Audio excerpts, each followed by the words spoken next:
Black Captain America, huh? Damn right. We built this country. Bled for it. I'm not gonna let anybody tell me I can't fight for it. Not after what everybody before me went through.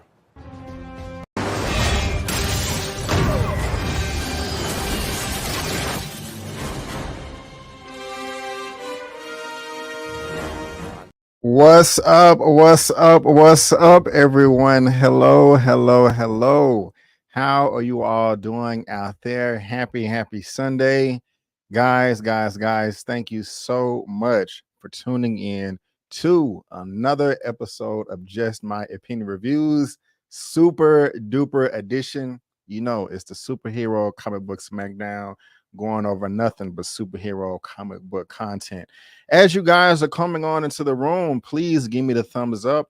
Also, let me know how I'm looking. Let me know how I'm sounding. Let me know if I'm crisp. Let me know if I am clear.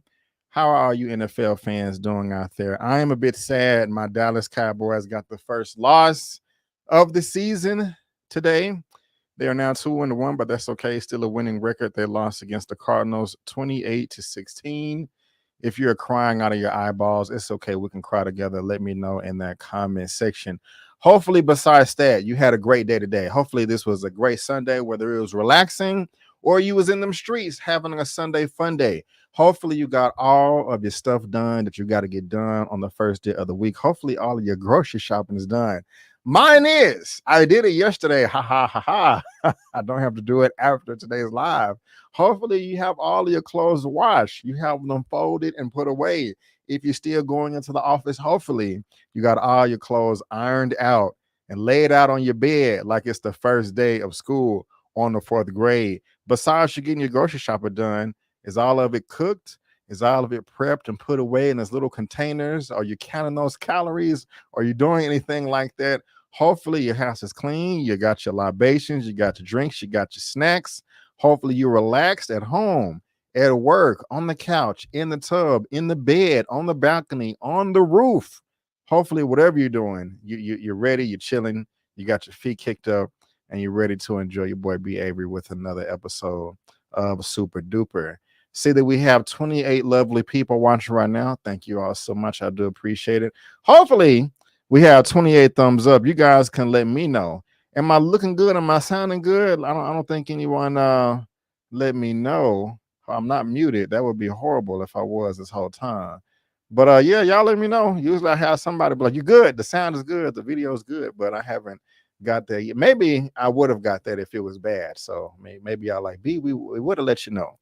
But let me go ahead and start shouting out all of you lovely people out there. We have SJ Evans in the building. Hey, what's up, SJ? How you doing? Thank you so much for being here. Hopefully you're having a great day today. We also have Desi Simmons in the building. Hello from DC. What's going on? How are you doing? Thank you for being here. Karma Serene in the building. What's up, homie? Good evening, B and chat fam. Happy Sunday, everyone. Karma is an OG fan of the show, so it brightens my day every time you pop up. Thank you, ma'am. Also, guys, subscribe to our channel. That is a fantastic boxing expert right there. We have D Weave in the building. What's going on? Salute to you, D Weave. Xavier Phoenix in the building. What's up, B and the JMO fam? Love it. Thank you for being here. Wayne Turner. Hi, all. Yes. Our time traveler. It is Monday, 10:03 a.m. here in Sydney, Australia. I like Blue Beetle. Tone, balance, spot on. Unlike Thor, Love and Thunder. Wayne, thank you for the comment. Did you did y'all just not get Blue Beetle in theaters in Australia? Because I know sometimes, man, some countries, some territories, you know, and this doesn't happen all the time, but it can happen. Sometimes they don't get stuff for like months. You know, it's like, damn, I don't want to pirate it, but I have no way to pay for it legally. I want to see it now. And they're spoiling it all over the internet. Let me know. But thank you for being here, Wayne, our time traveler. Crispy like, I love it. Crispy like $100 bill from the bank. Yes, I don't think I've ever seen a tore up $100 bill, but maybe we got something out there. Thank you, Karma. I appreciate it. Gumbo Geek, what's up? What's good? How you doing? Mama Avery is in the building. Hey, Mom. How you doing? Thank you for being here. Love you. We also have Gwendolyn C in the building. Why won't the okay? Here we go. Hey, what's going on? Thank you for being here. I sound great. Okay. Let's see here. Who else we got in the building? We got JoJo in the building. What's good? Hello, Brandon. How about them Cowboys? I don't know if you're talking trash or you really hurt over there. But you know, I'm a Cowboy fan all my life to the day I die. And hello to everybody out there, whether you're watching live, whether you're watching via the replay. I really do appreciate you being here. Let me see here. There's no cleaning house or anything like that. I got everything in order. Also, again, guys, the Movie News Roundup show is on a hiatus right now, but it is coming back. But in the time being, just some shameless plugging. You know, if you watch Power on Stars, check out me and Lamont's recap of episode 4, the latest episode of season 2. Pretty good. The Expendables or Expend4bles. It was trash. It was horrible. It was not that great. You can tell by the facial expression I have on the thumbnail there. This was possibly the worst out of all 4 of them. If you still want to see my review, you can check it out. And also, I got some timestamps in there as well, so you guys can jump ahead. But what was good was Outlaw Johnny Black with my boy Michael Jai White. You can check that out. I'm also, I don't have the thumbnail here. Let me try to get that for you real quick. This past Friday night, or Friday morning, we got the first episode for the Continental, the prequel series for John Wick, the John Wick franchise, where we kind of have the origins of Winston, who was over the Continental Hotel, hence the name. I did a live yesterday over episodes 1. It's only 3 nights, 3 episodes. They're going to be coming out each Friday. I will have a recap for you guys for episode 2 and 3 right after the show premieres. So I'm liking it so far. So check all that out right there. Again, we got to get that shameless plugging out the way. And like I said, Movie News Roundup is on the hiatus, but it is coming back. But in the meantime, guys, let's go ahead and get into this super duper comic book news. But before we do, to all of my lovely moderators out there, please. Protect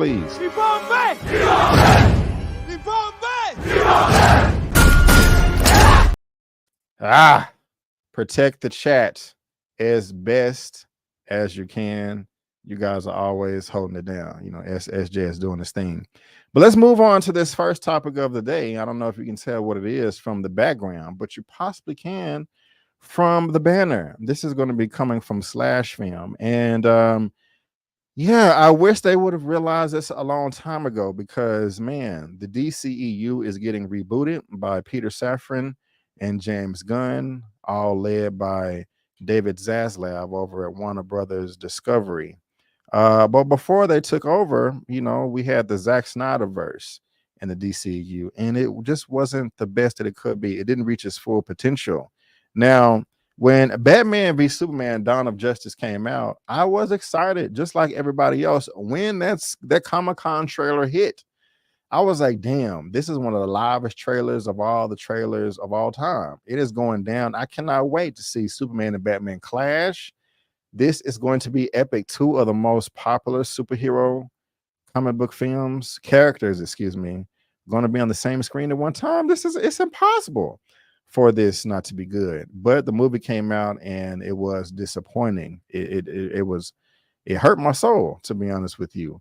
Now, before that excitement that I can admit I was a part of, when it was first announced that they were coming out with a Batman v Superman movie, I did say to myself, okay, I do want to see this, but damn, this seems to be a little bit too early in their cinematic universe. Like, why? I know Marvel is doing its thing right now.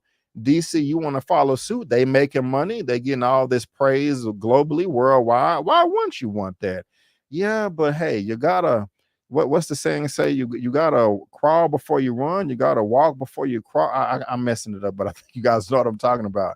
But I mean, admittedly, I was excited when that trailer came out, like everybody. But when it was first announced, I did kind of turn my head a little bit, like you guys are jumping the gun. And part of the people that was behind everything over at the studio felt the same. Again, this is coming from slashfilm.com from topic number 1. Man of Steel writer thinks it was crazy for DC to replicate the Marvel Cinematic Universe. And again, guys, if you're watching this via live or in the replay, there is a link to this down in the description box below for you to read at your own leisure, as well as everything else that we're going to be discussing today. Let's see what they have to say. David S. Goyer knows a thing or two about how to make a good superhero movie. Not only is he responsible for writing the best superhero trilogy ever made in the Blade trilogy, Don't At Me, but he's also helped pen screenplays for Batman Begins, Ghost Rider Spirit of Vengeance, Man of Steel, and Batman v Superman Dawn of Justice. Now, in my humble opinion, I have known of David Goyer for quite some time, and he is a better writer than he is a director.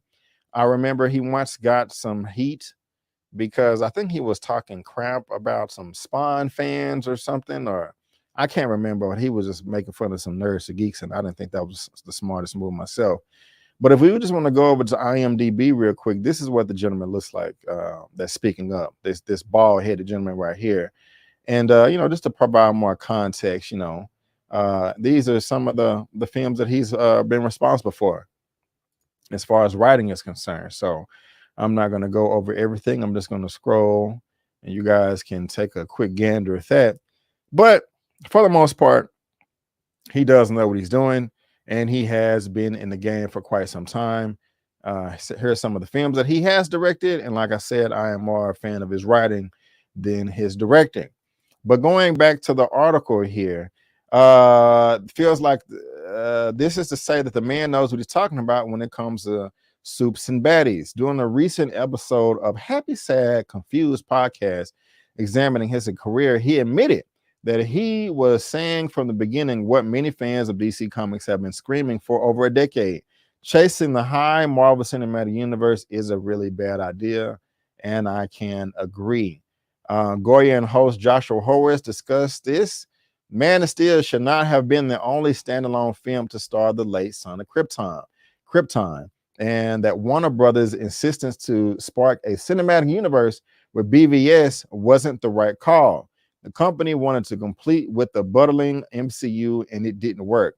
I know the pressure we were getting from Warner Brothers, which was, we need our MCU. We need our MCU. And I was like, let's not run before we walk. Goyer told Horowitz, there was this revolving door of executives at Warner Brothers in DC every 18 months. Someone new would come in. We were just getting whiplash. Every new person's like, we're going to go bigger. These conditions were not exactly conducive to a creative environment. It's just really depressing, man, because it's just a waste of so much money, time, and energy and talent. Henry Cavill is fantastic as Superman. Let's look at him right here. I mean, fantastic, but it was a waste. I don't know how y'all feel about The Rock, Dwayne Johnson, but that was a waste for him as Black Adam. We got all these recasts and this and that.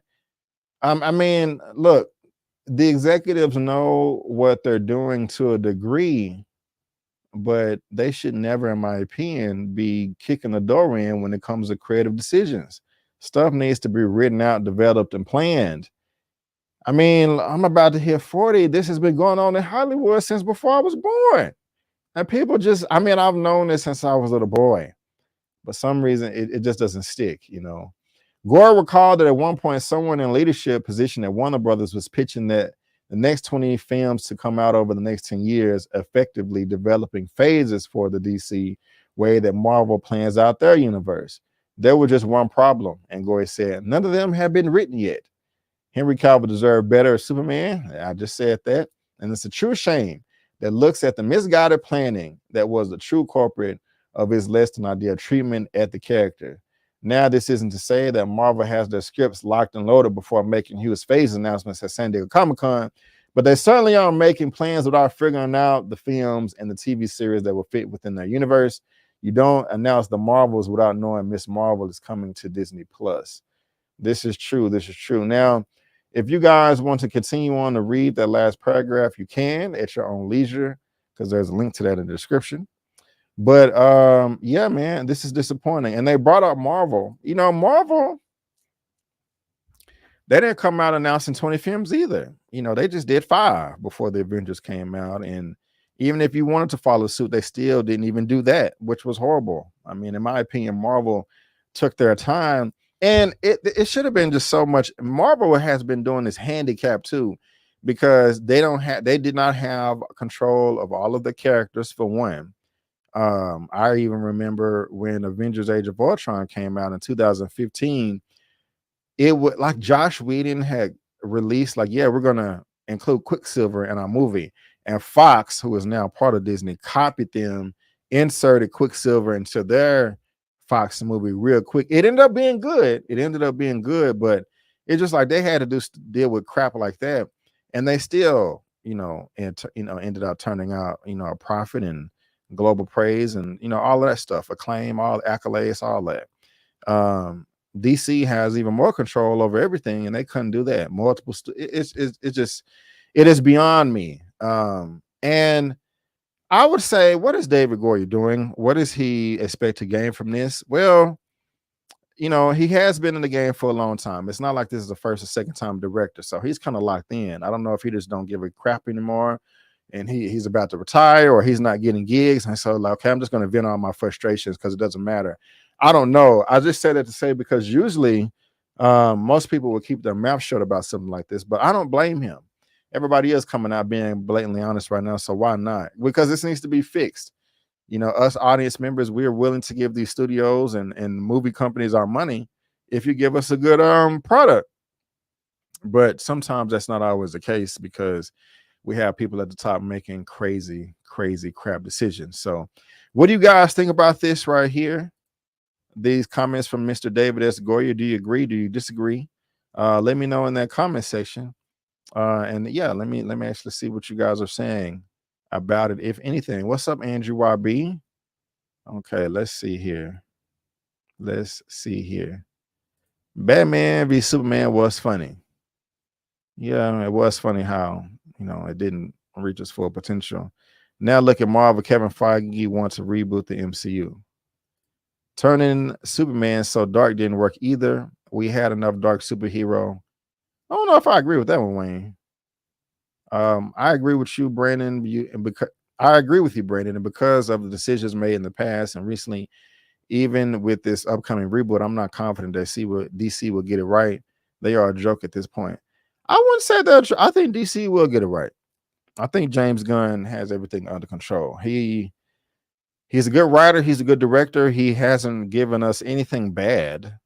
I think maybe the worst film he's given us recently was Guardians 2, and that wasn't a bad film. And this is not coming out in 2024. His Superman film is coming out in 2025, so he got some time to right ship. I'm looking forward to the new Aquaman. Me too. I still love Superman, the movie, Christopher Reeve, Gene Hackman. I need to revisit that.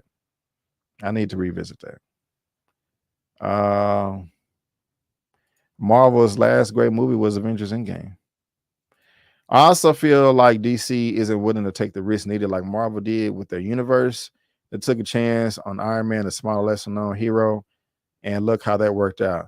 I got to disagree again, Gwendolyn. Have you seen the release for the phase 1 of the DC universe? I mean, they're coming out with some familiar characters, but they're also coming out with characters that we've never heard of before.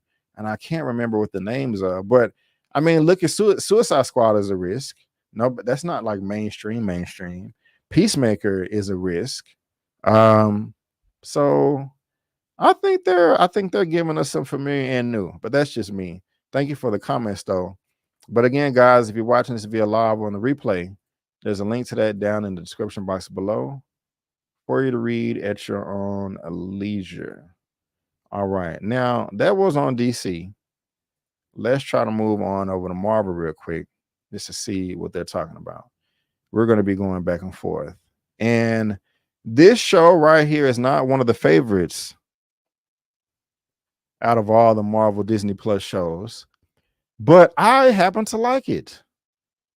I got a friend out there that hasn't watched this show yet.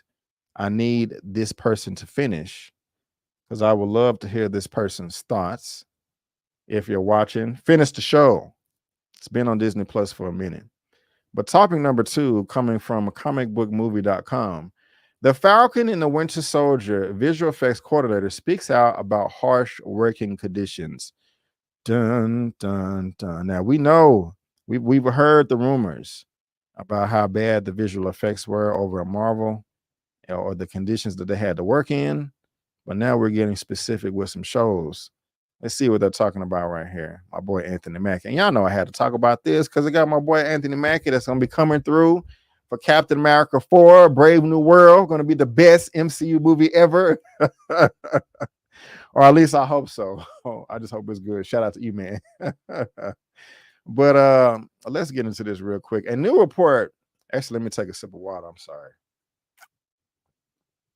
A new report disclosing the awful working conditions visual effects workers for Marvel Studios' Falcon and the Winter Soldier has been released. The news of Marvel Studios' visual effects employees enduring very harsh working conditions for criminally low pay and almost never receiving any breaks is a tale as old as last year. However, these new allegations, which have come out, are just as remorseful. Alexandra Beck, a VFX coordinator for the upcoming second season of Marvel Studios' Loki, has come out speaking to IndieWire, full interview here, to disclose the harsh treatment her and her team had to endure when working on her first ever Marvel Studios project, The Falcon and the Winter Soldier. Falcon and the Winter Soldier, people worked 75 days in a row and only got time off when you had a mental breakdown. What the hell is this? I don't know how this is acceptable. I don't either, she said. I don't know how you can work for people like this. It was the first ever Marvel TV show. It was during COVID. There was a lot of things that didn't work in our favor. It didn't stop me from coming back to other Marvel shows, and those were way better. So I don't think it's a Marvel thing, but a show-to-show basis. I like that. Things can really go horribly wrong. I don't want anyone who comes into VFX to end up doing what I had to do on that show, because that is not humane. That is not normal. Guys, what do y'all think about this? This is crazy. This is nuts. I mean, 75 days without a break. That's crazy. That's crazy. Wayne, it's all good. Thank you for being here, man. Catch you on the replay. Thank you, thank you, thank you.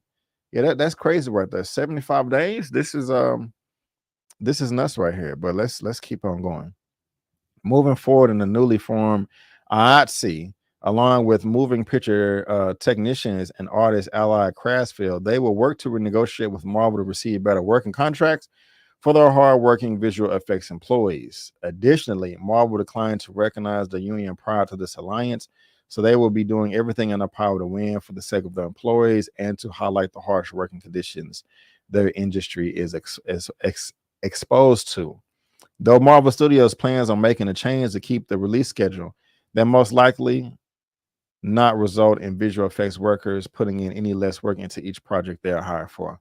Again, if you want to continue to read on just about what the Falcon and the Winter Soldier is about, you can at your own leisure. There's a link to that in the description box for you. But my goodness gracious, man, how is this acceptable? Real talk, like, and why is this just not coming out? Like, I guess I just don't know all the details, all the ins and outs. Because I wish a company would be like, Brandon, I want you to work 75 days in a row, no days off. Like I mean, man, I don't think there's any job that I would love to do that. Even if I'm working for myself, 75 days without taking a break. That's just insane to me. I really don't understand that. I mean, and who greenlit it? I mean, like, there's so many moving parts and people that had to be involved with the scheduling behind this. Can they just say, like, okay, we are overworking these people here. They're going to sue us. They're not going to give us quality work because they're tired.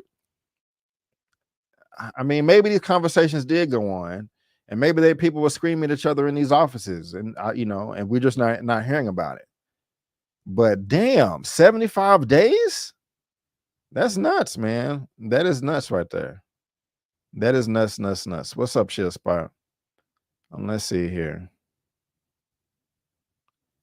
All right. Somebody whose birthday is it?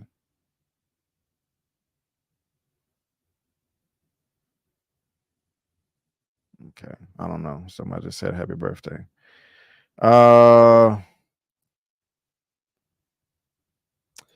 Did this happen? Did this not happen on any of the other shows? I know they were just rushing to get material out, but that's still not cool. Yeah, it's up in the air. It's up in the air. Almost 3 months. Yeah, that's insane. That's insane. I worked 200 days straight without any sick time or PTO, and then I was laid off. Jojo, I'm so sorry to hear that. That's crazy. I hope you receive some justice for that. But yeah, man, here are these working conditions for Marvel. Not for Marvel, but for the Falcon and the Winter Soldier. Hopefully, this is the last time this will ever happen within Marvel Studios, within Disney, within any type of job, or you know. But this is insane. But again, guys, if you're watching this via live or the replay, there's a link for that in the description box below for you to read at your own leisure. That's crazy. That's crazy. But let's move on to the next topic. This is a show that snuck up on me. I covered it a little bit on my channel, and man, I had a good ass time. It was Invincible, y'all, on Amazon Prime, Amazon Plus. Hit a 1 in the chat if you did watch the first season, and hit a 2 in the chat if you're excited about season 2. I know I am. This is coming from the direct.com for topic number 3. Invincible season 2 will copy one MCU Spider-Man premise, reveals the creator. This is interesting. It just came out a few days ago. Invincible season 2 takes on some cues from Spider-Man. All right. In an interview with Polygon, Invincible writer and creator Robert Kirkman talked about Mark Grayson's journey in season 2, which will tackle a premise similar to what's seen across Spider-Man's first 2 MCU solo films. Kirkman shared how season 1 is Mark wanting to be like his dad, while season 2 is Mark being terrified that he might be his dad. In some sense, season 1 is Mark wanting to be his dad, and season 2 is Mark terrified that he might be his dad. But to take your analogy, if season 1 is him trying to become a superhero in his own right, season 2 is him getting there and maybe regretting the speed in which he thrusts himself into this position. It's definitely a be careful what you wish for situation. We've all been there before. Because now he's that guy he strived to be, and it's nothing but problems and this tremendous burden. Interesting. Now, man, that has to be pretty horrifying if you're thinking like, oh my God, am I just like my dad? Because his dad was a monster in season 1. I'm not going to spoil it for anybody that haven't seen it. But if you into superhero comic book material, and I think you would be since you're watching the show, and you're like, you know what, I like my Marvel, I like my DC, but I want something different. Check out Invincible. But be warned that it is one of the most glorious shows you will ever see. That is no hyperbole, that is no exaggeration. I will carry on. This journey and the theme itself illustrates is very similar to what Peter Parker went through from Spider-Man Homecoming to Spider-Man Far From Home. To put in a better words, Far From Home writer Eric Summers, summed it up in an interview with Variety by saying Peter is lying to himself about wanting to step up and not wanting to face the newly reality that he finds himself. When asked about the show's progression compared to the comic source material, Kirkman reiterated that this is very much Invincible's story. I know there's a lot of memes around Omni-Man, but I think the fan base is only there for Omni-Man. I think it's very much Invincible's story. Season 1 had a lot of Omni-Man in it, and a lot of the stuff we did with him was important. Coming out of the season with him as the character people want to know the most about what's going on with him, that is by design. The show don't want on to definitively state that they know what they want, what you want, and they're going to give it to you.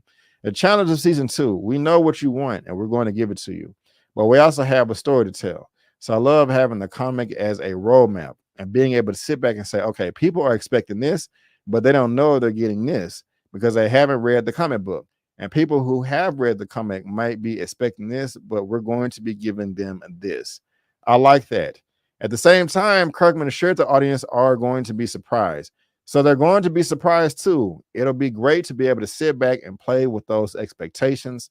So without altering the story in any way, I think fans who are dying for more Omni-Man are going to be happy, and fans who are just invested in seeing the comic book story told are going to be happy. I'm very bullish on season 2 of Invincible. I'm anxious to see what people think of it. This makes me happy, guys. I was already excited about the show, but I'm even more excited now. Because season 1 was fantastic. I really did like everything the Spider-Man was doing in the MCU as well.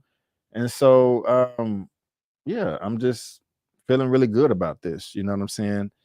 I can't wait to see this. I think season 2 is going to be even better than season 1. But you guys let me know what you think in that comment section. And also, there's a link to this as well if you want to read it. Yes, that's interesting. Yes. Invincible is fire. Yes, it is. Lots of gore. All the gore. Superman meets Spider-Man meets Dragon Ball Z. I like that, Andrew YB. I like that a lot. I do. You watched it and it was great. JoJo is excited for season 2. So is Gwendolyn. So is Lady Hotep. Already. That's what's up right there. But yeah, guys, let me know what y'all think about this. So far, this is good news, and I am a happy camper over here. But let's continue to move on, guys. Let's continue to move on. And now we're going to jump into this MCU. How do y'all feel about this right here? Did y'all like Chris Evans in the MCU as Captain America? Do you miss him? Do you want him to come back? Are you like, we're good? Anthony Mackie about to do his thing. So I can't wait. I want to see him, what he can do before we start talking about Chris Evans again. And also, there has been a lot of talk in the past decade or so, just how super movie stars no longer exist. That people don't show up to see Arnold Schwarzenegger, Sylvester Stallone, Jean-Claude Van Damme, Wesley Snipes, Will Smith, Denzel, whoever anymore. They come to see the character. I would say that's true for the most part, but there are still some actors out there, actresses, that no matter what they're in, I want to see the movie just because they're in it. What's his name? Samuel Jackson is an example of that. I don't care what Samuel L. Jackson's in. If he in a movie, I want to see it. So this is topic number 4 right here, coming from Variety. Chris Evans agrees with Tarantino that Captain America is the star of Marvel movies, not him. Says no time soon when asked about MCU return, and I can't wait to talk about that second part. Again, guys, if you're watching this via live or on the replay, there's a link down to this in the description box below for you to read at your own leisure. Chris Evans said in a new GQ profile that he agrees to an extent with Quentin Tarantino's recent claim that Marvel killed the movie star. The filmmaker said last year that people go to see a Marvel movie because Captain America is the star or Thor is a star, and not because they want to see Chris Evans or Chris Hemsworth. Evans somewhat agrees. That was the beauty of working on Marvel films. You never really had to be front and center, Evans said. Even if your own film sometimes, Quentin Tarantino said it recently, and I was like, he's right. The character is a star. You're there, but you don't feel the burden of it. Marvel Studios president Kevin Feige disagrees, telling GQ, I think it's something Chris was telling himself. I think it's something many of the Avengers, including Robert, would tell themselves, which was actually very helpful to the process. But in certain cases, including Chris, it's not entirely true. To be honest, I agree with both of them. I agree with Marvel Studios President Kevin Feige saying they just telling themselves that to help them with the process, to take the load off so it won't be so much pressure. I do agree with that wholeheartedly, and I think it works. But I also think that Quentin Tarantino and Chris Evans is right too. Both can be true. What do y'all think about that? I'm very, very curious to know. Evans originated with the role in 2011 with the first Avenger. He led 11 films he appeared in 11 films over 9 years. The last one was, of course, Avengers Endgame. I'll never say never, just because it was such a wonderful experience.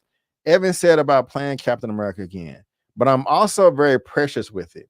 It's something that I'm very proud of. And like I said, sometimes I can't believe it ever happened. And I wouldn't want the black eye if it felt like a cash grab or it didn't live up to expectations, or if he just felt like it was connected to the original thing. So no time soon. Now, if y'all want to read on, there are a couple of other quotes, but all he's talking about is how he feels about an actor, as an actor in general, not necessarily about the MCU, and just talking about other things that he could do in life that makes him happy. So he's talked about how he could build furniture that would make him happy. So if you want to read all that, you can link to it in the description box below. Now, this second part talking about no time soon. What else is he going to say? I mean, I agree with him wholeheartedly. Like, you don't want it to be a crash grab. This is precious to you. You know, you want it to mean something. You don't want to not reach the audiences and fans' expectations. I agree with that 100%. However, at the same time, it's not even in the story for you to pop back up in the next Marvel film or the next few. That wouldn't even make sense. So this just goes with the story.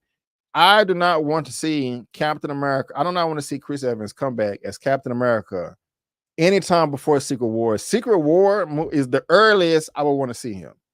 And that doesn't look like it's going to come out to what, 2027? I think I've heard Warren with the Cosmic Wonder saying it may be pushed to 2028, which I'm fine with. I'm not tripping on that. So that's 4 to 5 years. Why would he be saying right now, man, I can't wait to come back to the MCU. Man, Marvel has been working on this. We talked about this, and I'm gonna come back. Why would we do that? That's just gonna ruin. That's just gonna hype everybody up, ruin everybody's expectations. Whatever story you have right now developing, the next 4 to 5 years is gonna be changed a number of times. And then we got our boy Anthony Mackie. They're supposed to be doing his Captain America for next year. So if he come out talking about I can't wait to come back, that's gonna make him look bad. So this just goes with everything else. Like, of course, what else are you gonna say? This is just, you know, like it's a story. We're talking about it, but yeah, I'm not expecting Chris Evans to come back no time soon in the MCU. I don't want him to come back anytime soon. I wouldn't mind if we had a Captain America 5 still with Anthony Mackie as the titular character. Yeah, Scott Pilgrim takes off. He don't got nothing. And another thing is, what else is he going to do? This is his highest IP whatsoever. Like, he's going to get the most recognition, worldwide fame, acclaim, all that from this, you know. So why wouldn't he want the role? That just don't make no sense right there to me. You know what I'm saying? So I don't know. This is obvious talk to me.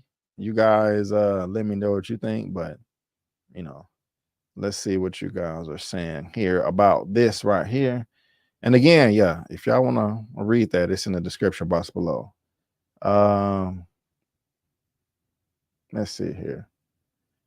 I didn't like the arc his character took at the end, but when he started, yes, okay. Yes, he was perfect, but leave him in the past or come back as Nomad. Okay, I ain't mad at you.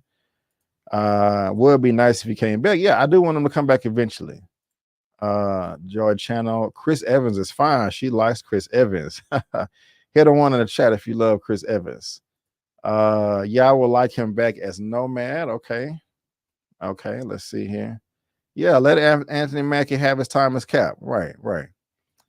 Chris Evans' character story has been told already, and there's still more to tell.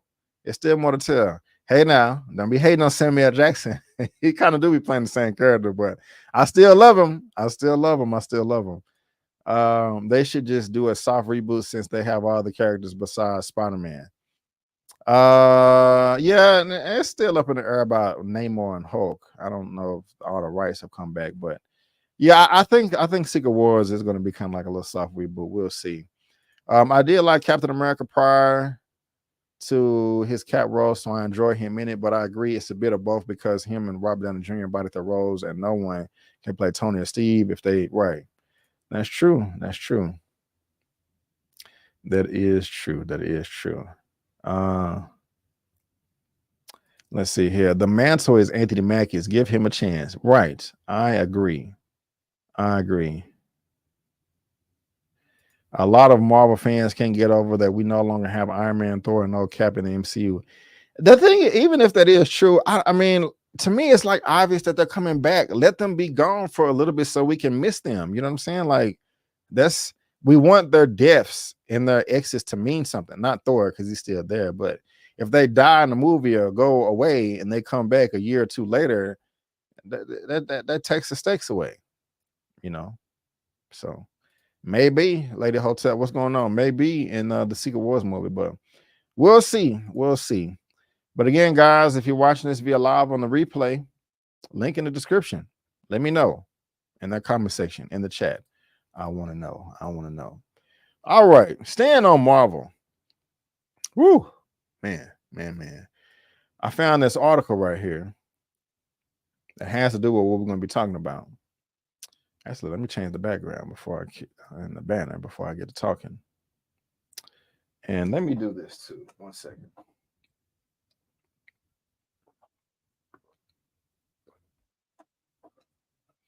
I broke my my bigger water bottle I always use. But anyway, I found this article preparing for the show.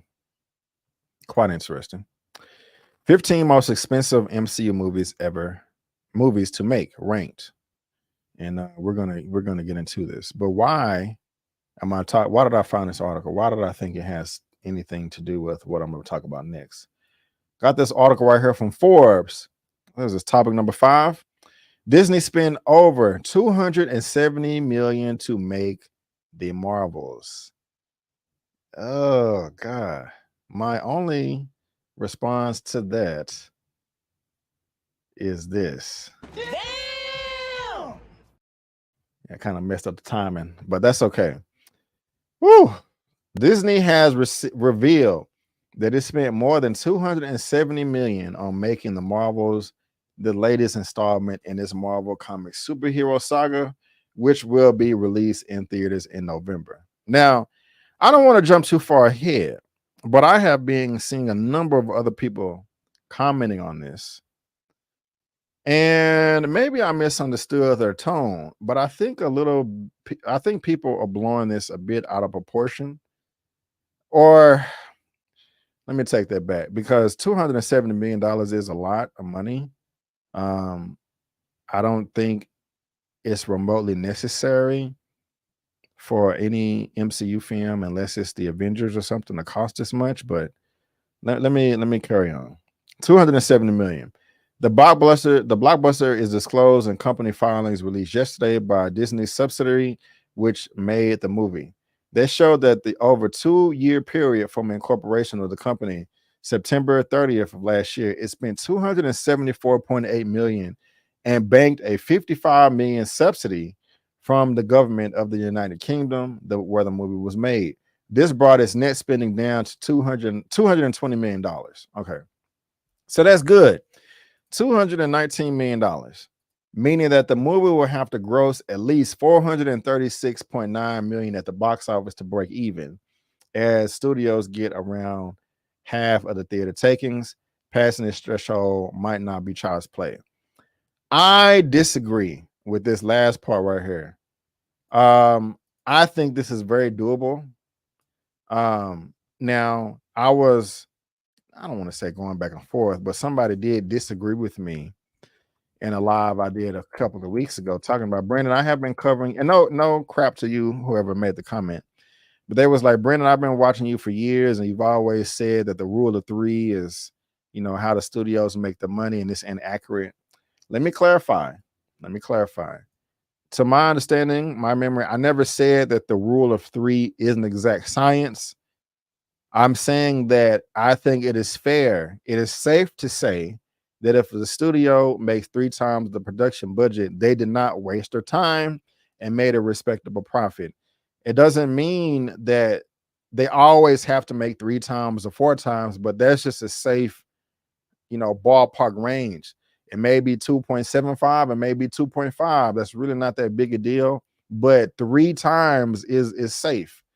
So look, this is just to break even. If you were to take 200, so they said 219 million. So let's just say 220. If you times that by 3, that's just $660 million worldwide for them to make a profit. That's doable. Now, Ant-Man and the Wasp didn't do that. The third one, but let's just look. Let's look at what Thor did. Now, Thor, everybody crapped on Thor, the Dark World. Not the Dark World. I didn't mean to say the Dark World. I meant Love and Thunder. Or where's Thor Love and Thunder at? Okay, they made 760. Okay. So, and nobody liked this movie for the most part. Let's look at Guardians. The third one. This made 800 or something. 845. And if we want to look at volume 2, 863. Black Panther. Now this is Black Panther. You probably like, B, why are you comparing Black Panther to the Marvels? 859. What else came out this year? Ant-Man. Quantum Man, I think it made what, 476. So that's not good. Now, hopefully the Marvels is better than that. But let's look at Ant-Man 2.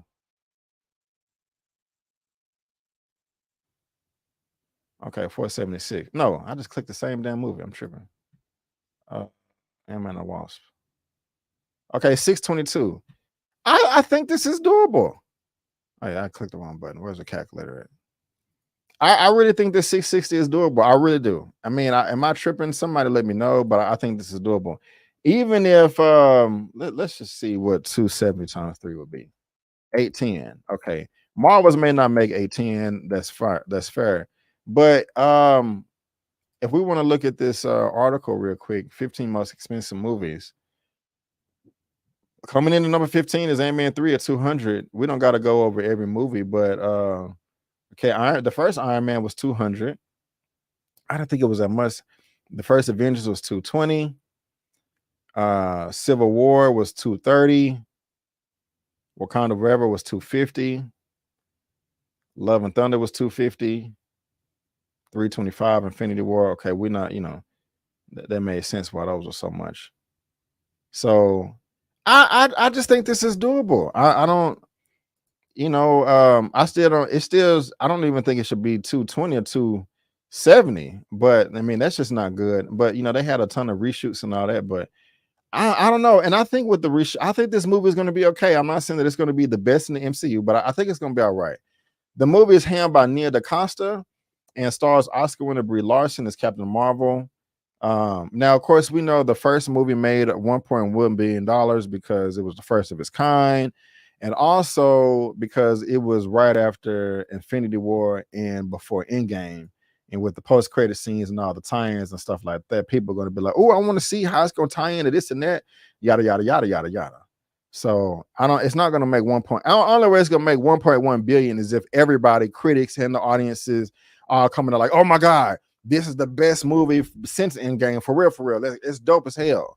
I doubt it, but I just have a good feeling about this movie. I don't think it's going to be crap. I just don't. I mean, that's just me. That's just me. I have high hopes for it, especially with these reshoots.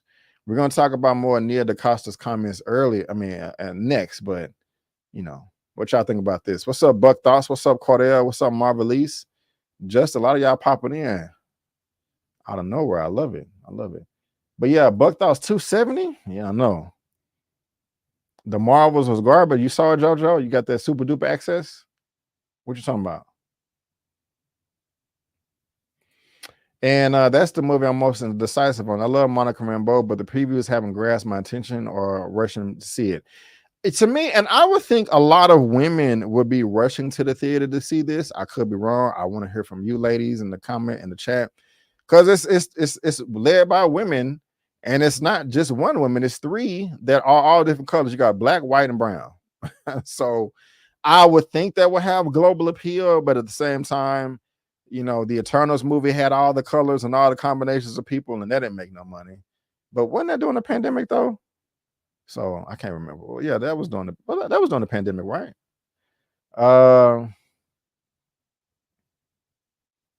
Let's see here. Damn, that may lose money. I don't know. I think it's gonna be all right.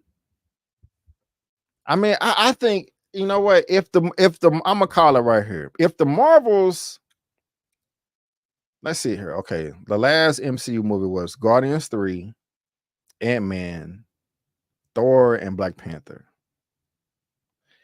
I think that if the Marvels is universally better than Thor 4, Thor Love and Thunder, also Ant-Man 3, if it's better than those, I think this will make 700. I'm gonna say 720 worldwide. Yeah, I'm gonna call it right here. You can pull out your notebook. Lamont, if you're watching, pull out your notebook, sir. Pull out your Sharpie, write it down. 720. Now, if the movie comes out sucks, no.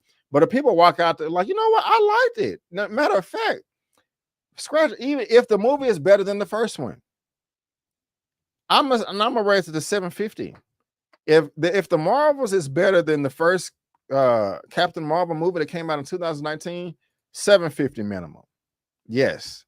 Justin says 685. Place your bets, y'all, in the chat. I want to see the numbers. What do y'all think it's gonna make? Jojo says it will flop, but Justin said it will make 685. Jojo, I want a number. I want a number, Buck's thoughts. Quindlin, I want a number. What y'all think it's gonna make? Space God, what's up? What's going on, Space God? I want a number. Marvelous, I want a number. Andrew YB, I want a number. I'm putting y'all to work today. Now we getting active in the chat. What's going on? I hear you, Devarier Fosha. Jojo says 700 million. Okay. Space God, 550. Okay. So y'all in the break-even numbers. It will make 518. We're going to come back to this. What's today? September 24th. SJ says 735. Me and SJ right here. You know what I'm saying? I F's with SJ. 530. Okay. Jojo review 750. Heck no, 700 million of okay, that's fine. Mr. Flopsman, Flopper. I'm teasing. But yeah, we if the Marvel is it's gonna be good. I'm rooting for the ladies here. I'm rooting for Monica Rambeau. Yeah, I'm rooting for Nia DaCosta. Now, come on, black people. I mean, I want everybody to see this, but black people, we got to support this now. Okay, we got Nia DaCosta coming through. You know, she's the director, she's a sister. We got to make her look good. We might have to buy the movie even if it sucks. You know what I'm saying? You know, we can't have our sister go out like this. You know, I'm trying to help the sister out. Okay, so even if the movie's trash, we buying tickets over here. Oh man, I'm dead ass serious too. I am dead ass serious, and not just her. I forgot her name. I'm embarrassed. Tiana Paris. I forgot her name. That's why I kept saying sister. Come on, man. We got two sisters here, man. We got to show up. You know, we can't have them going out like that. We got to say, hey, if the movie was bad, at least it made money. It wasn't their fault. It was something else. Yes, but that's what I'm talking about, man. We got to stay on code. Man. Because that's what you said, Jojo. Why I got to be Mr. Flopper? That's what you said. I got receipts. I'm being petty today. Where's the comment at? Don't go back and delete it. Where is the comment at? You actually said it was gonna flop. Okay, am I going to trip? Yes, here we go. The movie will flop. That's why you're the flopper. Because that's what you said. So, but yeah, man, like I was saying, man, we got to show up for our people over here. We got to show up, man. Yeah, we got to help the sisters out. Yeah, even after, yeah, I know, Karma. Candyman was good up until the third act.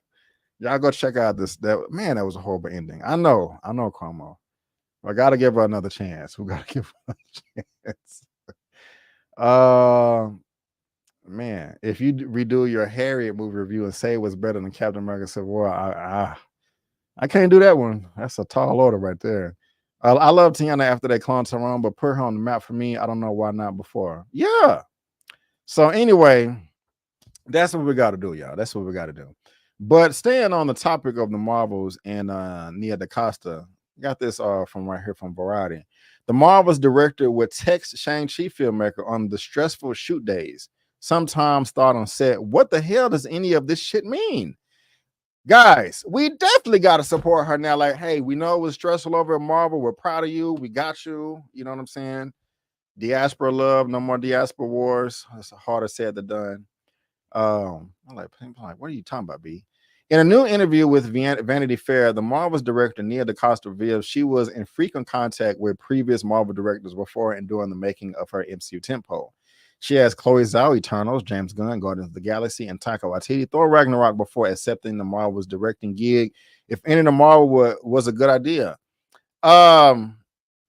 Just to be honest with you, why wouldn't you do that? I mean, if the studio has a 30 plus film track record or whatever, why would you not go and like, hey, you know, what's the scoop? What's the word? You know what I'm saying? What advice do you have? That's just how I'm feeling right now. Are they going to kill? Oh, I ain't got the thing up. She says, are they going to kill me and destroy my soul? Is Kevin Feige a bad man? She joked. And they were like, no, he's just a good guy who was a nerd. Your dude is passionate. During the making of the Marvels, DaCosta would text Shang-Chi director Destin Daniel Cretton on tough shooting days. I actually met him. It was nice. She would text him, I'm overwhelmed. I am so stressed. Yeah, I bet. As DaCosta told Vanity Fair, sometimes you will be in the scene and you will be like, what the hell does any of this shit mean?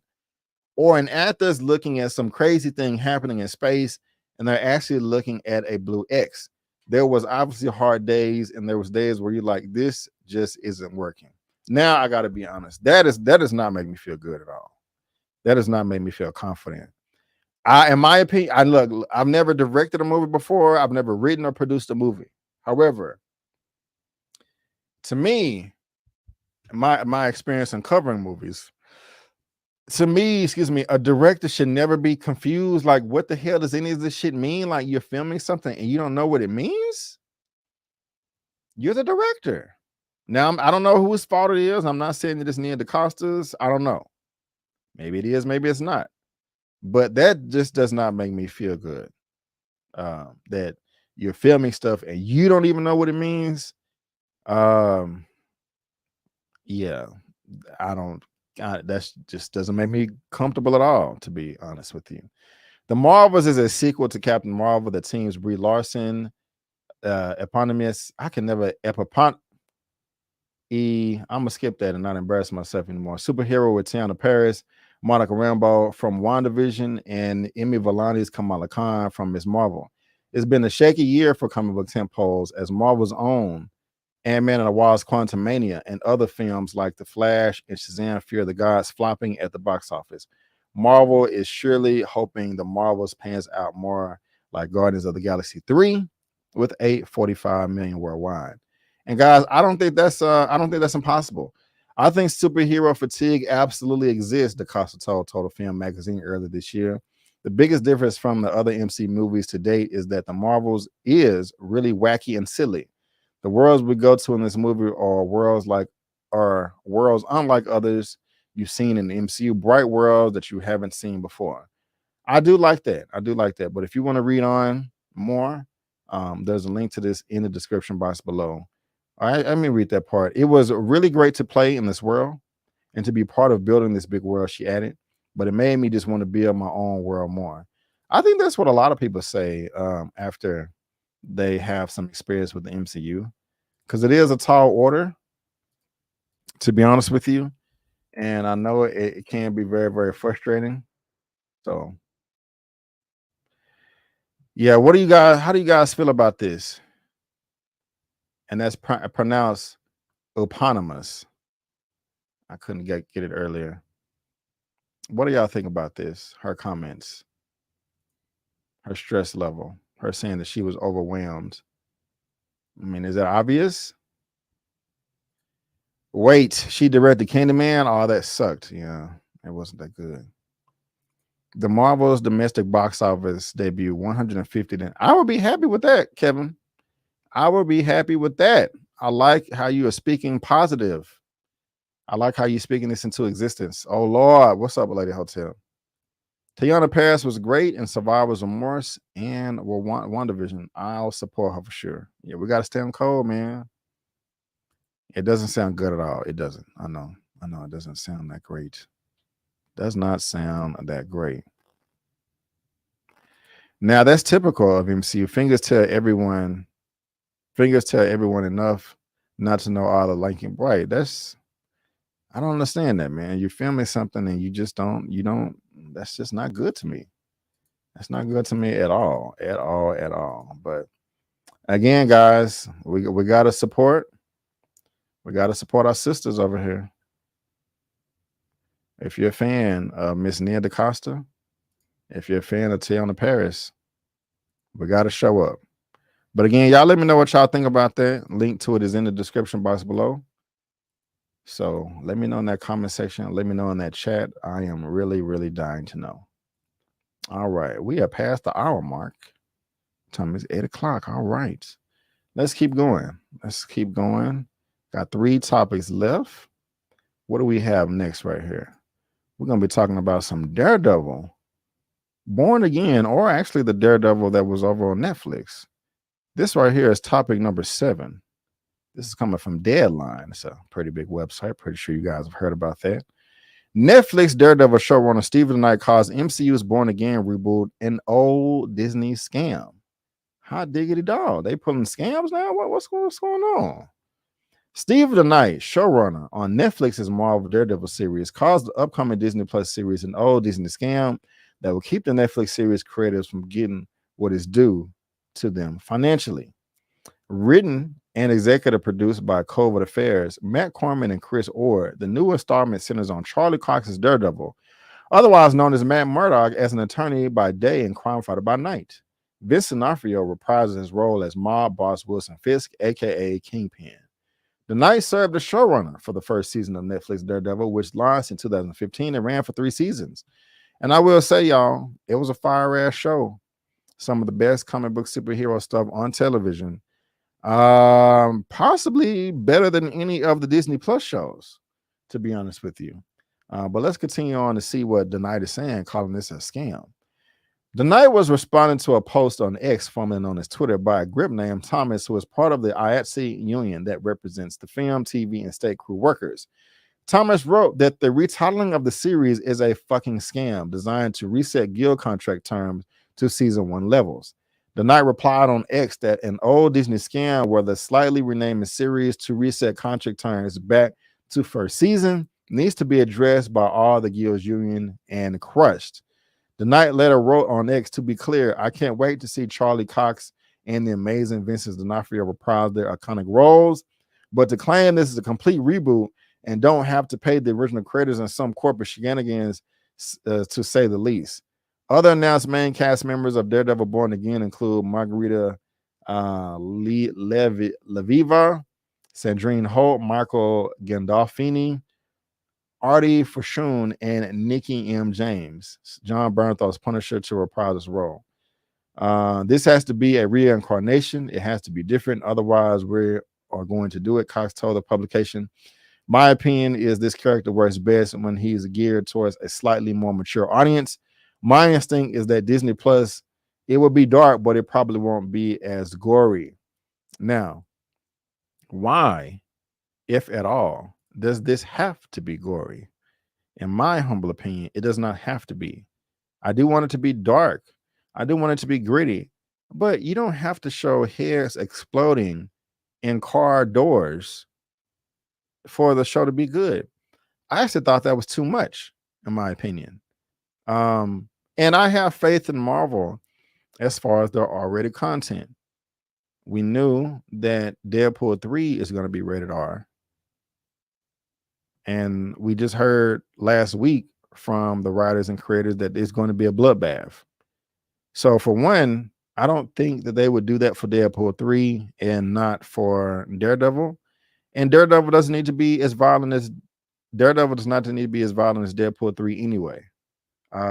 So I don't understand that. I think because Stephen the Knight is not a part of this new reboot at the MCU, that he's a little butthurt. Hey, he's in his feelings.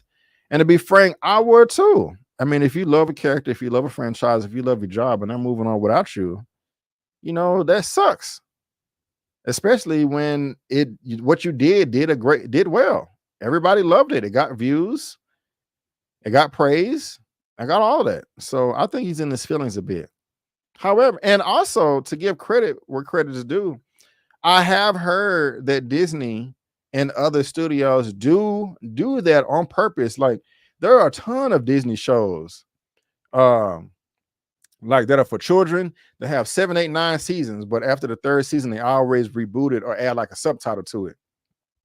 So it can be like if Billy and Friends Playland.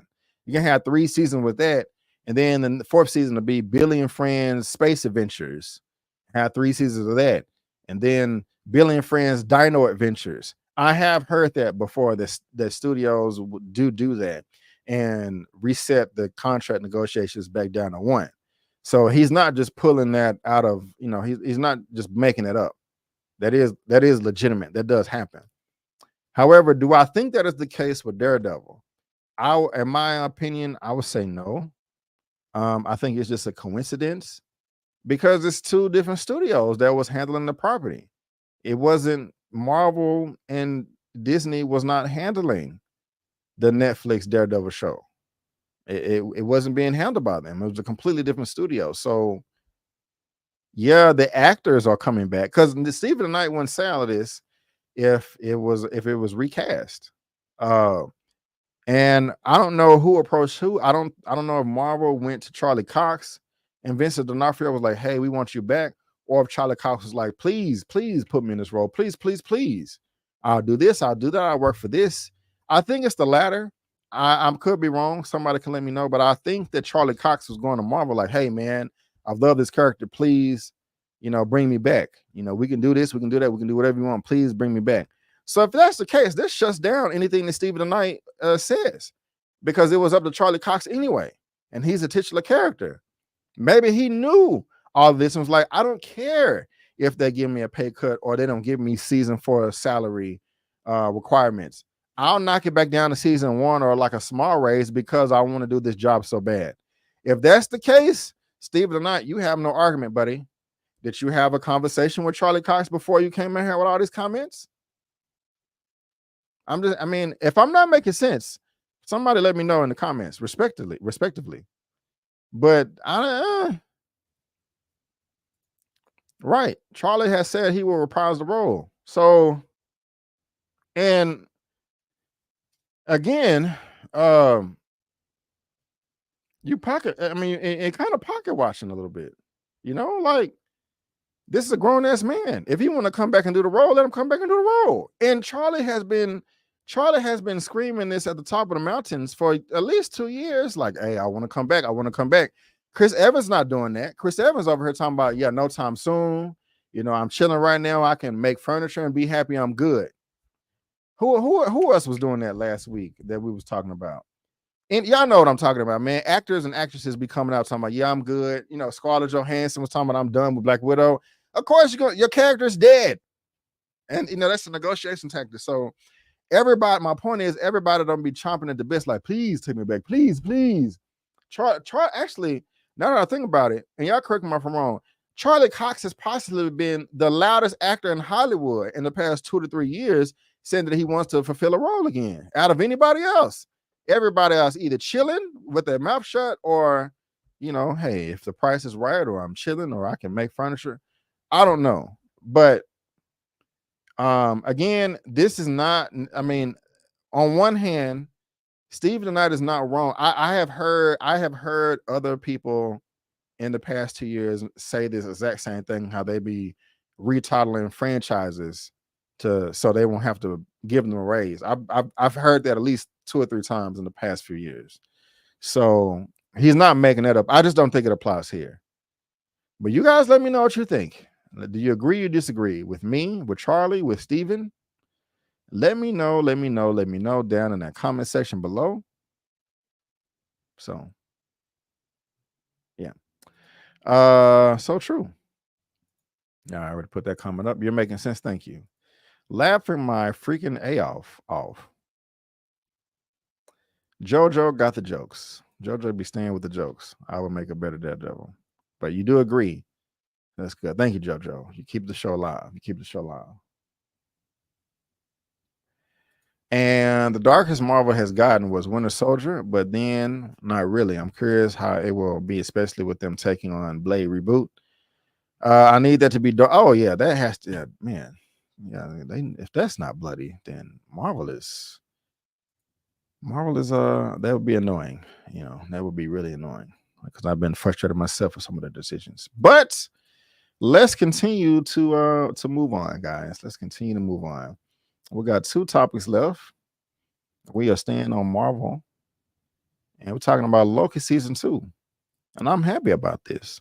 So, Loki season 2, Marvel, also Disney Plus. So y'all know that right now on Disney Plus, one of the popular shows right now is Star Wars, Ahsoka, which is doing really good now. The Ahsoka show is fire. This is some of the best Star Wars in the business. This is up there with the original trilogy. This is up there with Rogue One. This is up there with Mandalorian season 1 and Mandalorian season 2. I don't know where I would fit Andor because I didn't finish it. And I have not seen Bad Batch, Clone Wars, and Rebels. But Ahsoka is up there. And Ahsoka, well, a Disney Plus show, they usually will come out at midnight West Coast, 3 a.m. East Coast. And they did that for a while. But with Ahsoka, they said, hey, you know what? Let's change that. Let's do it 6 p.m. on the West Coast and 9 p.m. on the East Coast. And it's shown some success, I would say. You guys let me know what y'all think about the time change. But it looks like they're going to be following, Disney Plus is going to be following suit with Loki season 2. Which brings us to topic number 8, coming from thedirect.com. Loki season 2 release date schedule of episodes officially announced. All right. When will Loki season 2's episode release?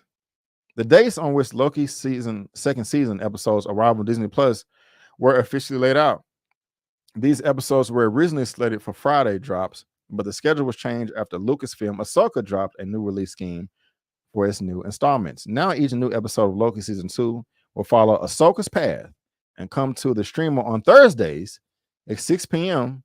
on the West Coast, 9 p.m. on the East Coast. The dates for each of these can be seen below. So October 5th, guys, is episode number 1. And yes, that is I got my calendar up right here. That is a Thursday. So I'm Central Time. So that's 8 p.m. for me. October 12th, October 19th, 26th. All these are Thursdays. So, Central Time, 8 p.m., West Coast time, 6 p.m., East Coast 9. So how do y'all like this? I do. I do. Nobody wants to wake up in the middle of the night to watch a show. It's notable that the season finale for Loki is out just one day before Marvel Studios' next feature, the Marvel's theatrical debut. Loki's season premiere, and also drops a mere 48 hours after Ahsoka concludes its 8-episode run. Right on. Loki season 2 is on the collision course with the Marvels. Obviously, Loki will be the first Marvel Studios series not to follow through with the formally established release schedule. But what's more than that, season 2's final episode will coincide with the Marvel's big screen launch just one day between their rivals. I like that. In fact, accounting for this film's Thursday previews, there will indeed be some overlap between the two projects. This is good news for MCU fans as they get a double MCU dose that weekend. I love it. This sort of thing doesn't often occur with Disney Plus shows, but The Rise of Skywalker and a season 1 episode of The Mandalorian did back in 2019. So we got a new scheduled day and time for Loki season 2 following Ahsoka's path, and I like it. What do you guys think about that? And while you guys are letting me know in the chat what y'all think about that, we got the first super chat of the day by Sam. Thank you so much for the $10 super chat. I really do appreciate it. What a money reside, what a money reside, what a money reside, what a money reside. Okay, I'll tell you before. Thank you so much, Sam. Sending a small bit of support, enjoying the stream tonight, having me make it through matching a million boys, helping me make it through matching a billion boy socks. LOL. Man, matching socks is a task. It is, but it has to be done. It has to be done. But Sam, thank you so much for the $10 super chat. I do really appreciate it. I do appreciate it. Thank you. What's going on, Rabia? How you doing? Let's see here. I'm locked in for Loki. Me too. I need somebody to binge these shows with. Anybody here in Dallas? Oh, I'm teasing. I'm joking. The Showtime change. The Showtime change definitely has to help boost engagement and viewership. Yes. I'll just tune in for reviews, or if I should finish season 1 and 2. Yes, you should. You should. You waiting for that what if? I'm not mad at you. What if was good. I'm just scared it won't live up to season 1. I like season 1. It wasn't the best, but I liked it. Marvelous, you don't like the time change? You like it to be at 2 in the morning or in the middle of the night? Let me know.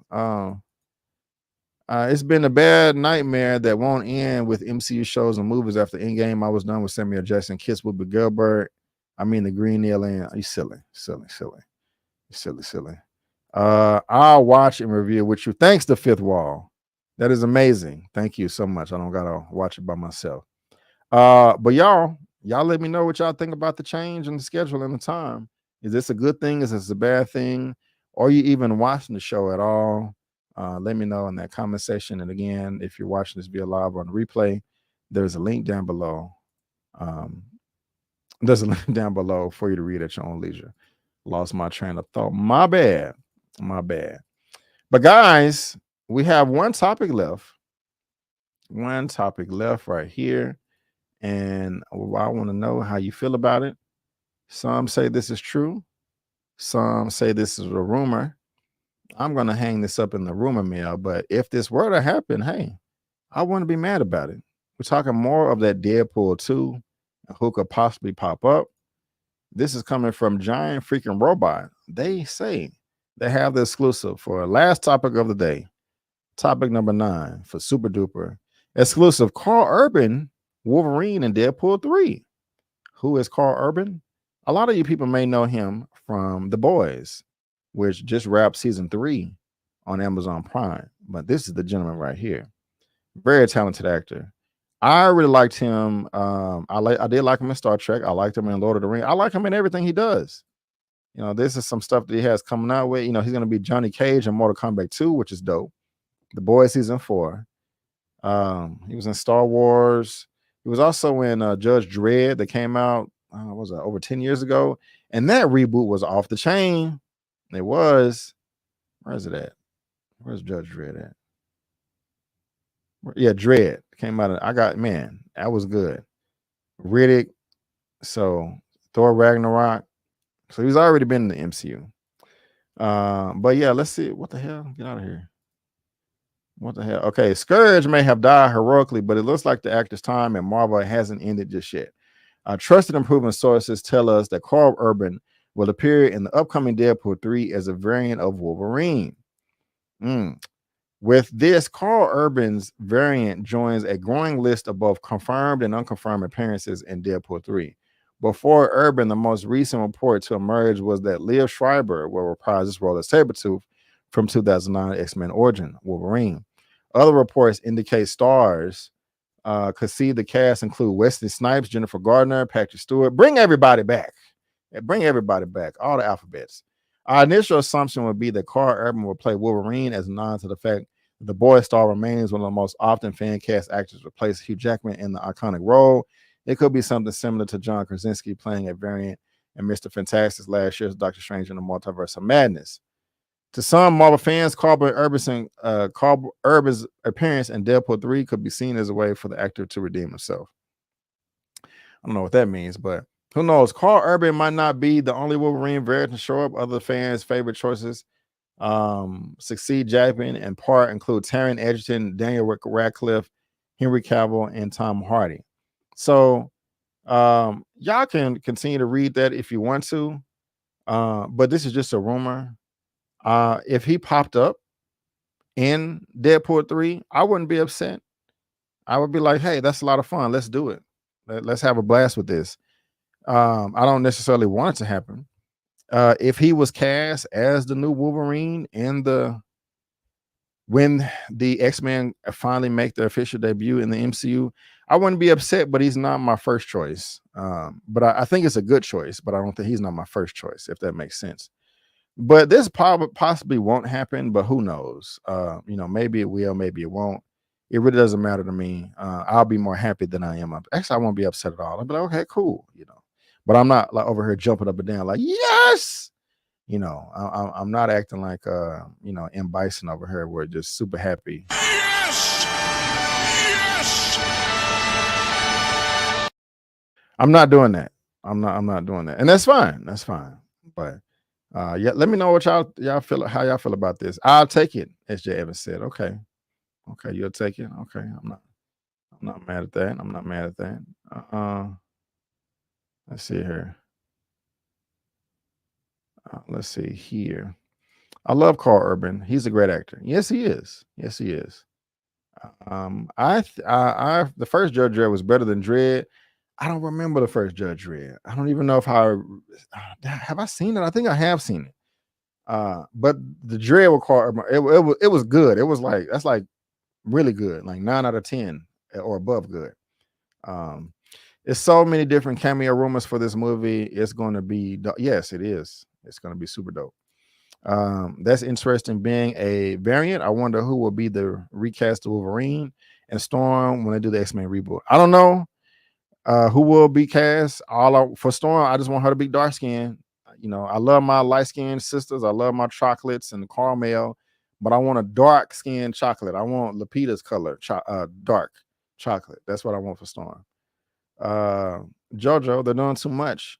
If all them cast members are in there, who Wesley Snipes playing Blue Marvel? That's really black character. Well, it would be Blade, right? Yeah, I agree. He isn't my first choice either. Right on. Yeah, she better be dark skinned. I heard the actor who played Harry Potter would be a variant of Logan. Yeah, they mentioned that in the article here as well. That you know, fan casted Daniel Radcliffe, you know, to play Wolverine. I don't know about that one myself. But we're gonna see. So we are going to see. But guys, people texting me. Let me see here. Yeah, we need a dark Storm. Storm, I want her to show up just like this too, like she did in the animated series. Because I can control the weather, they call me Storm. Storm, mistress of the elements. I summon the full power of the storm. That's what I want, man. Storm coming out. Ah! All the powers. She got to scream just like that too. Ah! No, I'm tripping. Y'all, what do y'all think about this, man? Karl Urban popping up in Deadpool 3. Bring everybody, you know. Man, it's like they really can do anything they want, and it doesn't have to make too much sense. I mean, it does, but it's like you have all these incursions. Okay, we got Deadpool messing up the multiverse, Doctor Strange, Loki. Who else is messing it up? Y'all know. I can't think right now. And so all these crossovers and stuff, it makes sense. And you need all this stuff anyway to bring in the X-Men. So yeah, it's going down. So let's have fun with this. I like all the news that we begin for Deadpool 3. This potentially has a chance to be one of the best MCU movies ever. Better than Endgame, better than Falcon and the Winter, not better than Captain America the Winter Soldier, Civil War, Endgame. It does. It has the potential to be the best MCU to date. Let's just hope that they give the same attention to Blade, because we got 2-time Academy Award winner Mahershala Ali. Thank you so much, Gwendolyn. I do appreciate it. That's a no. I agree. It's a no for me for Daniel. Let's see. Pam Grier. Me too. No, a lot of the Angela Bassett. Yeah, I needed to be darker than that. But y'all, let me know what y'all think about this. Link in the description. I want to know. Let me know. All right, guys. But that is all I have for today. For the movie, not the movie news roundup. I guess I want the movie news roundup to come back so much. It's coming back. But that is all I have for today, guys. For episode number 20 of Super Duper. Episode number 20 of Super Duper. that is all I have. Again, if you're watching this via live and replay, everything that we discussed today is in the description box below. And right after I end the stream today, I will be adding timestamps for you guys. And so I'm gonna be doing that with most of my videos. Even with my movie reviews, because you can't please everybody, but I found a way to please people in this way. Y'all know how sometimes when I'm going through my expectations and I'm like, yeah, and I'm excited about the movie because I have the whole collection right here, and I go through my little collection and geeking out and stuff. You know, some people like that, but some people don't. I've got a couple of comments recently like, B, I love your content, man. I try to support you, but sometimes you be taking too damn long to get to the point where I click off the videos. Like, get to the point. People are commenting to that person, replying like, no, B, keep doing what you're doing. Don't listen to this person. I like your long rants and your collections and your geeking out and stuff. Take as much time as you need. So I kept the videos long, but I also just added timestamps. People have been doing that since the beginning of YouTube, but I just kind of started doing it more now. So, you know, I always try to listen to you guys and, you know, make the shows better and, you know, try to increase the production quality. Still got a lot up my sleeve. I know I haven't had any guests on my shows in a couple of months, few months. And so if you guys are missing them, let me know. No beef with anybody. I know y'all be bugging E-Man about that. Like, you're beefing with B? No. You know. But yeah, if you do want the guests to come back like soon, you know, like next week, let me know and I can see if I can work something out. Also, before we go, just check out if you're in the Power, checked it out. Did the latest episode for Power Book 4, episode 4, season 2 with Lamont. Also, my latest review for Expendables 4 and Outlaw Johnny Black. And also episode 1 of The Continental. That's on Peacock. What happened to Larry? Larry doing his thing. We're still on the same group chat. I just haven't invited him or anybody. But you know, I'm gonna still invite him. You know, Larry's funny.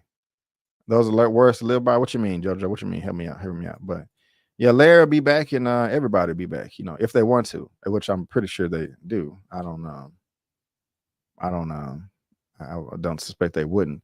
But check out those reviews, those movies. Also, I want to shout out Sims again for that $10 super chat. Thank you so much. I do appreciate it.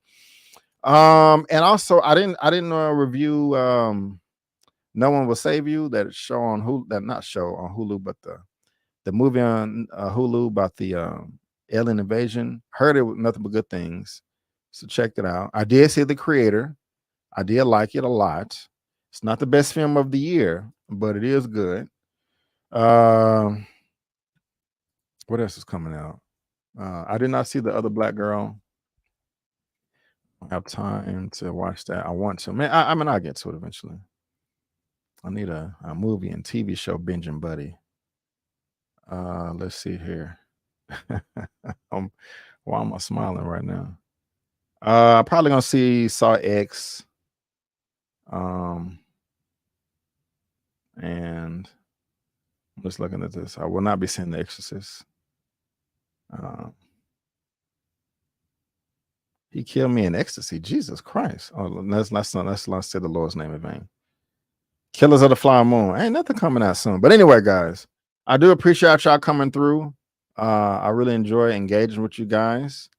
And I can't wait to do it again with you guys next week. And what's up, BU? What's your film of the year? Man, what is my film of the year? Film of the year? Oh man. Probably that Clone Tyrone.